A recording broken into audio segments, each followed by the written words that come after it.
Hello and welcome back to Shakesyear. We're still working on King John, and today we get to hear from token citizen Hubert in Act 4, Scene 2.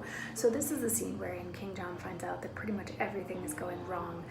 France wants to revolt against him. His mother died, Constance died. Pembroke and Salisbury are upset because they believe that Arthur's dead, because Hubert said that Arthur's dead even though Arthur's not really dead. But Pembroke and Salisbury are pretty sure that he's dead per King John's command. And there's like a minstrel going through the streets who's singing songs saying that come the next Ascension Day, King John is going to have to give up his crown, and this is like what he is prophesying, and King John is like, bleh. So he sends that guy away and says, at the same exact time that he thinks I'm going to have to give up my crown, let's have him hanged. And then Philip the Bastard goes off to try to stop Pembroke and Salisbury from telling everybody that King John told Hubert to kill Arthur, or just that King John told somebody that Arthur needed to die. And King John sends the messenger off with him just in case Philip needs to send a message back to King John. And then he has just a brief moment where he's like, oh my God, my mom's dead. And then Hubert comes in and he's like, there's a lot of crazy stuff going on out there. And King John's like, what do you mean? And he says, Hubert says, old men and beldames in the street do prophesy upon it dangerously.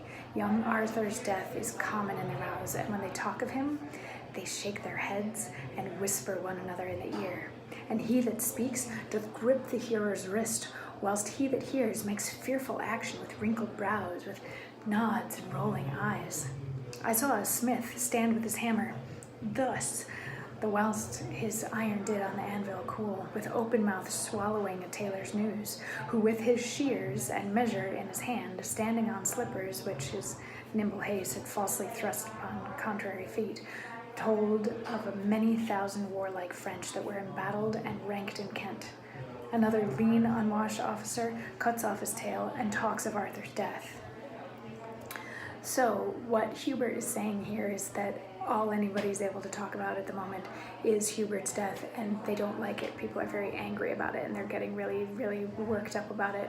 And they're also hearing that this army is building in France, which, if you remember, the instruction was that if just like a handful of guys from France went to England and started talking about the king and what he's done, then a bunch of English would join the French side and they could overthrow the king. So yeah, Hubert is saying that things are really, really not looking good for King John.